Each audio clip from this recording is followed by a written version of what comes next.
নিশ্চয়কৈ আচলতে সমগ্ৰ ৰাজ্যত ইতিমধ্যে পঞ্চায়ত আৰু গ্ৰাম উন্নয়ন বিভাগৰ যিসমূহ ঠিকাভিত্তিক কৰ্মচাৰীসকলৰ ইতিমধ্যে অৱস্থান ধৰ্মঘট কাৰ্যসূচী চলি আছে। তাৰ সমান্তৰালভাৱে যদি আমি চাওঁ, সৰুপথাৰ সমষ্টিৰ অন্তৰ্গত সৰুপথাৰৰ যি গোলাঘাট দক্ষিণ উন্নয়ন খণ্ডৰ কাৰ্যালয় আছে, সেই কাৰ্যালয়ৰ অন্তৰ্গত প্ৰায় 65গৰাকী ঠিকাভিত্তিক কৰ্মচাৰী ইতিমধ্যে এনেদৰে আচলতে কৰ্মবিৰতি পালন কৰি থকা দেখিবলৈ পোৱা গৈছে। আৰু যিসমূহ আচলতে তেওঁলোকৰ প্ৰাপ্য মজুৰি আচলতে পাৰিতোষিক বৃদ্ধিকে ধৰি বাৰ্ষিক যিসমূহ 10% বৃদ্ধি আৰু 60 বছৰ পৰ্যন্ত চাকৰি নিশ্চিতকৰণ আৰু HR পলিচি প্ৰৱৰ্তনৰ দাবীত এনেদৰে আচলতে তেওঁলোকে কৰ্মবিৰতি আৰু অৱস্থান ধৰ্মঘট কাৰ্যসূচী গ্ৰহণ কৰা দেখিবলৈ পোৱা গৈছে। আৰু সমগ্ৰ ৰাজ্যত ইতিমধ্যে চলি আছে যে পঞ্চায়ত আৰু গ্ৰাম উন্নয়ন বিভাগৰ যিসমূহ ঠিকাভিত্তিক কৰ্মচাৰী, সেই কৰ্মচাৰীসকলে এনেদৰে প্ৰতিবাদ সাব্যস্ত কৰিবলগীয়া হৈছে, কিয়নো এই এখন গাঁও আচলতে তেওঁলোকৰ গ্ৰাম্যাঞ্চল আচলতে উন্নয়নৰ ক্ষেত্ৰত এই ব্লকসমূহে আচলতে গুৰুত্বপূৰ্ণ ভূমিকা গ্ৰহণ কৰি আহে। তাৰ সমান্তৰালভাৱে যদি চাওঁ, এইসকল আচলতে কৰ্মচাৰীয়ে এনেদৰে আচলতে এতিয়া প্ৰতিবাদত বহিবলগীয়া হৈছে, কিয়নো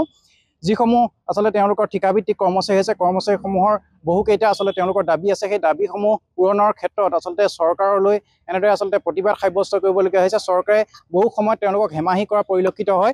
আৰু মোৰ সহযোগে দেখুৱাই আছে সামগ্ৰিক পৰিৱেশ। মই কিছু কৰ্মচাৰী আছে, মই তেওঁলোকৰ পৰা পোনে পোনে জনাৰ চেষ্টা কৰিম। অকণ উঠি দিলে সুবিধা হ'ব। যিহেতু আমি দেখিছোঁ যে চৰকাৰে বিভিন্ন সময়ত প্ৰতিশ্ৰুতি দিয়ে, কিন্তু প্ৰতিশ্ৰুতি সফল ৰূপায়ণ নকৰে। কি ক'ব এই ক্ষেত্ৰত? আপোনালোকে বহুবাৰ আচলতে চৰকাৰকো জনাইছে, বিভাগৰ কৰ্তৃপক্ষকো জনাইছে, কি ক'ব? হয়, নমস্কাৰ। আজি আমি পঞ্চায়ত এণ্ড গ্ৰাম উন্নয়ন বিভাগৰ আমি ঠিকাভিত্তিক কৰ্মচাৰী সমগ্ৰ অসমতে আমি প্ৰায় 8000 ঠিকাভিত্তিক কৰ্মচাৰীয়ে আজি আমি অৱস্থান ধৰ্মঘটৰ কৰ্মবিৰতি পালন কৰিব লগা হৈছে। ইয়াৰ লগতে আমি সৰুপথাৰ দক্ষিণ উন্নয়ন খণ্ডৰ সৰুপথাৰত আমি প্ৰায় 65জন আমি এমপ্লয়ী নিয়োজিত হৈ আছোঁ। GRS, GPC, account assistant, computer assistant, AE, BPMকে ধৰি আমি 65জন আমি কৰ্মচাৰী নিয়োজিত হৈ আছোঁ। আমাৰ দুখৰ বিষয়, আমি 2008-09 চনৰ পৰা নিয়োজিত হৈ আমাৰ ডিপাৰ্টমেণ্টৰ কামখিনি নিয়াৰিকৈ চলাই নিয়াৰ পিছতো আমি যিখিনি ন্যায্য দাবী, আমাৰ পাবলগীয়া ন্যায্য দাবী, আমি সেইখিনিৰ পৰা বঞ্চিত হৈ আছোঁ।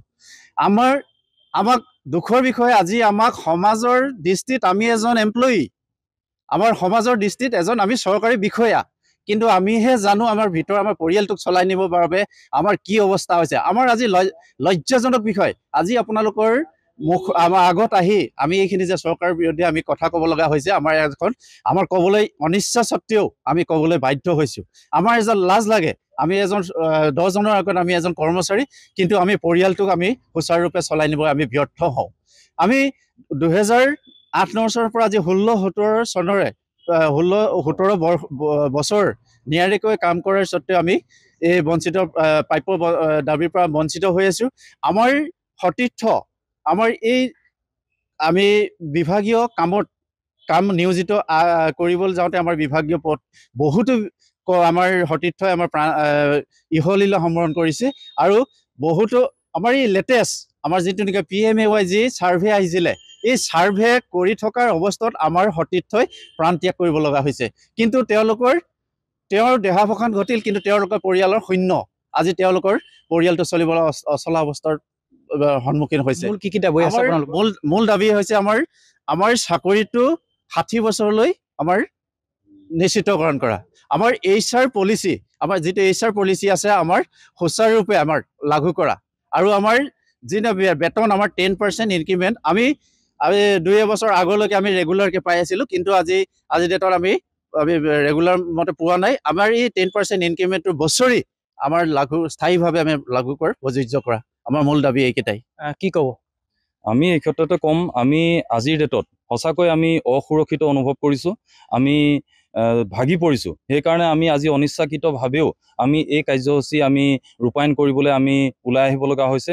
গতিকে আমি চৰকাৰলৈ অনুৰোধ জনাম, যাতে চৰকাৰে আমাৰ গোটেই মৰ্মবেদনাখিনি উপলব্ধি কৰি, বিভাগে উপলব্ধি কৰি এক ভাল কাৰ্যপন্থা হাতত লৈ আমাৰ যাতে চাকৰি আমাৰ সুনিশ্চিত কৰে, আমাক সুৰক্ষা প্ৰদান কৰে, তাৰ বাবে মই জনাইছোঁ। আৰু বিশেষকৈ যিখন HR পলিচি, আমি কৈছোঁ যে HR পলিচিখন যদি সফল ৰূপায়ণ কৰে, তাতে আমাৰ যথেষ্টখিনি আমাৰ অসুবিধা দূৰ হয়।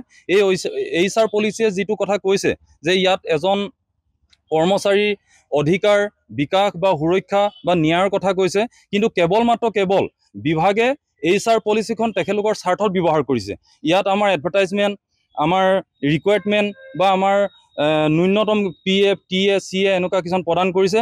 আৰু এটা আচৰিত বিষয়, তেখেতলোকে কোৱাৰ্টাৰলি ভেৰিফিকেশ্যনৰ নামত 3 মাহৰ মূৰে মূৰে ভেৰিফিকেশ্যন কৰি আৰু আমাৰ মাজলৈ অনিশ্চয়তা লৈ আহিছে যে আমাৰ চাকৰিটো থাকিব নাই, আমি 3 মাহৰ মূৰে মূৰে কোৱাৰ্টাৰলি ভেৰিফিকেশ্যন দিব লাগে। কিন্তু সেইখিনি আমাৰ যিটো HRMS হিউমেন ৰিচোৰ্চ মেনেজমেণ্ট ছিষ্টেমৰ অধীনতে সেই কামখিনি কৰিছে। কিন্তু সেই নীতিৰ আধাৰত যিখিনি আমাৰ কৰ্মচাৰীসকলৰ অধিকাৰ আছে বা আমাৰ সুৰক্ষা নীতি আছে বা যিখিনি ন্যায়ৰ কথা আছে সেইখিনি কিন্তু কাৰ্যকৰী কৰা নাই। গতিকে আমি অনুৰোধ জনাম সেই পলিচিৰ অধীনতে তেখেতলোকে 60 বছৰে আমাক নিশ্চয়তা প্ৰদান কৰক। আৰু আমাৰ যি অধিকাৰৰ কথা কৈছে, আমি যাতে অন্যান্য চাকৰিয়ালসকলৰ দৰেই এই আমাৰ নিজৰ পঞ্চায়ত বা আমাৰ নিজৰ বিভাগতে কৰ্মৰত হৈ থকা অন্যান্য চাকৰিয়ালসকলৰ দৰেই যিহেতুকে আমি তাত সমান কাম কৰোঁ বা তাতকৈ বেছি কাম কৰোঁ, তেখেতলোকৰ দৰেই যাতে আমি জীৱন যাপন কৰিব পাৰোঁ, সেইকাৰণে আমি কামৰ বাবে আমি বেতন আমি দাবী কৰিছোঁ। আৰু যাতে আমাৰ ন্যায় পাওঁ, আমি জীয়াই থকা অৱস্থাত বা আজিৰ তাৰিখত যদি আমাৰ কোনোবা এজন সতীৰ্থ মৃত্যুবৰণ কৰে, আমাৰ পৰিয়ালৰ কি হ'ব, আমাৰ ল'ৰা ছোৱালীৰ কি হ'ব? আপোনালোকৰ যিসমূহ দাবী আছে সেই দাবীসমূহ যদি আপোনালোকৰ প্ৰতিশ্ৰুতিসমূহ তেওঁলোকে যদি পালন নকৰে, তেতিয়া আপোনালোকৰ প্ৰতিবাদ অব্যাহত থাকিব। হয়, আমি এই আন্দোলন কেৱল আজিয়ে নহয়, আমি 2008 চনৰ পৰা বিভিন্ন সময়ত বিভিন্ন মাধ্যমৰ জৰিয়তে অনুনয় বিনুনয় বা আমি স্মাৰক পত্ৰৰ যোগেদি বা বিভিন্ন আন্দোলন কাৰ্যসূচী হাতত লৈ আমি চৰকাৰক দাবী উত্থাপন কৰি আছোঁ। আৰু কেৱল বিভাগ আৰু আমাৰ মন্ত্ৰী মহোদয়ে আমাক কামটো কৰি দিম, হৈ যাব, এনেধৰণে আমাক বঞ্চনা কৰি আহিছে। গতিকে আমি আজিৰ তাৰিখতো আমি এই আন্দোলন কাৰ্যসূচী অব্যাহত ৰাখিছোঁ। আৰু অনাগত সময়ত যদি আমাৰ সমস্যাবোৰ সমাধান নহয় বা ফলপ্ৰসূ যদি আমি একো তেনেকুৱা ফলাফল নাপাওঁ, তেতিয়া আমাৰ এই আন্দোলন কাৰ্যসূচী পৰৱৰ্তী সময়তো চলি থাকিব। বাইদেউ কি ক'ব, আচলতে চৰকাৰৰ বিৰুদ্ধে আজি প্ৰতিবাদ সাব্যস্ত কৰিবলগীয়া হৈছে? হয়, আমি এই ঠিকাভিত্তিক কৰ্মচাৰীসকলে বহুত আমি শ্ৰম আৰু ত্যাগ আমি বহন কৰিছোঁ। আৰু চৰকাৰলৈ অনুৰোধ জনাইছোঁ যাতে আমাৰ যিহেতু আমি মহিলাসকলে এখন ঘৰ চম্ভালি আহিও আমি গোটেই পঞ্চায়তৰ যিমানখিনি কাম আমি কৰোঁ, সেইখিনিৰ ওপৰত আমাৰ যিখিনি মেটাৰ্নিটি লিভ আমি সেইখিনিয়ে নাপাওঁ। কেঁচুৱা ঘৰত থৈ পিনি আমি কাম কৰিবহি লাগে। সেইটো কাৰণে চৰকাৰক অনুৰোধ, মহিলাসকলক যাতে তেওঁলোকে ভালদৰে চায়। আৰু যিখিনি দিনে ৰাতি আমাৰ কষ্ট, যিহেতু গৰ্ভত সন্তান লৈ আমি যিহেতু কৰিব লাগে 9 মাহলৈকে, ভাবি চাওকচোন আপোনালোকে আমাৰ কিমান কষ্ট হয়। সেই কষ্টখিনি যাতে আমাৰ চৰকাৰে বুজে। আমি এমহীয়া সন্তান হৈ পিনি অফিচত কাম কৰিবহি লাগে, কিমান কষ্ট ভাবকচোন। মেটাৰ্নিটি লিভ নাই আমাৰ। এমহীয়া সন্তান হৈ, যমজ সন্তান হৈ আমি ঘৰত কাম কৰিব লাগে। 9 মহীয়া যমজ সন্তান পেটত লৈ পিনি যেতিয়া আমি কাম কৰিবলৈ আহোঁ, জিঅ'টেক কৰিবলৈ আহোঁ, কিমান কষ্ট আমি বহন কৰিব লগা হৈছে। সেইকাৰণে আমাৰ PNRDৰ মিনিষ্টাৰ ৰঞ্জিত দাস ডাঙৰীয়াদেৱক অনুৰোধ জনাইছোঁ। লগতে CM ছাৰলৈও আমাৰ অনুৰোধ যেন আমাৰ মহিলাসকলকো সুদৃষ্টিৰে চাই, আনসকল মহিলাসকলক তেওঁলোকে যেনেধৰণে সা সুবিধা দিছে, আমাকো যেন তেনেদৰে সা সুবিধা দি HR পলিচিখিনি আমাক প্ৰণয়ন কৰি আমাৰ অধিকাৰখিনি সাব্যস্ত কৰাত আমাক যেন সহযোগ কৰে, তেওঁলৈ আমাৰ বিনম্ৰ অনুৰোধ। আৰু আমাৰ গোটেই অল কণ্ট্ৰেকচুৱেল এমপ্লয়ীখিনি ইমান আমাৰ ত্যাগ স্বীকাৰ কৰিছোঁ, তেওঁ যাতে বুজে আমাৰ এমপ্লয়ীখিনিৰ কথা, ইয়াকে মই ক'ম, তেওঁলৈ অনুৰোধ জনাম। যদিহে কিন্তু তেওঁ যদি আমাৰ এই অসুবিধাখিনি যদি ভালকৈ চালি নেচায়, কিন্তু আমি ৰাজ্যিক পৰ্যায়লৈও যাবলৈ আমি কণ্ঠবোধ নকৰিম।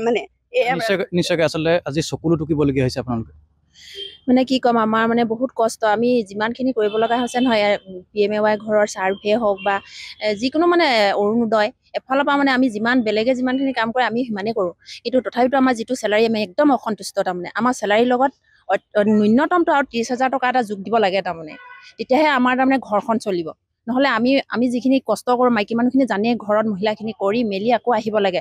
সন্তানে কি পঢ়িছে, কি খাইছে, আমি সেইবোৰ চাবলৈ সময় নাই। আজি 7টা বজাত আহিব লাগিব বুলি কৈ দিব, অৰুণোদয়ৰ কাম আছে, আহিবই লাগিব।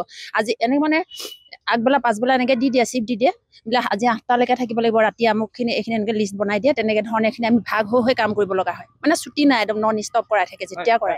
নিশ্চয়কৈ আচলতে যিসমূহ ঠিকাভিত্তিক কৰ্মচাৰী আছে, কৰ্মচাৰীসকলে বিভিন্ন সময়ত আচলতে চৰকাৰৰ যিসমূহ আঁচনিৰ কাম, সেই আঁচনিৰ কামসমূহ তেওঁলোকে সুচাৰুৰূপে আচলতে কাম কৰি থকা দেখিবলৈ পোৱা গৈছে। তাৰ পিছতো কিন্তু অসম চৰকাৰৰ যিগৰাকী মন্ত্ৰী ৰঞ্জিত কুমাৰ দাস হওক, অসমৰ মুখ্যমন্ত্ৰী ডক্টৰ হিমন্ত বিশ্ব শৰ্মাই আচলতে তেওঁলোকক মাহিয়াই দৃষ্টিৰে চোৱাৰ ইতিমধ্যে অভিযোগ উত্থাপন হৈ আহিছে। আৰু তাৰ পৰিপ্ৰেক্ষিততে এনেদৰে আচলতে তেওঁলোকে ঠিকাভিত্তিক যি 65গৰাকী কৰ্মচাৰী আছে, কৰ্মচাৰীসকলে এনেদৰে আচলতে প্ৰতিবাদত বহিবলগীয়া হৈছে।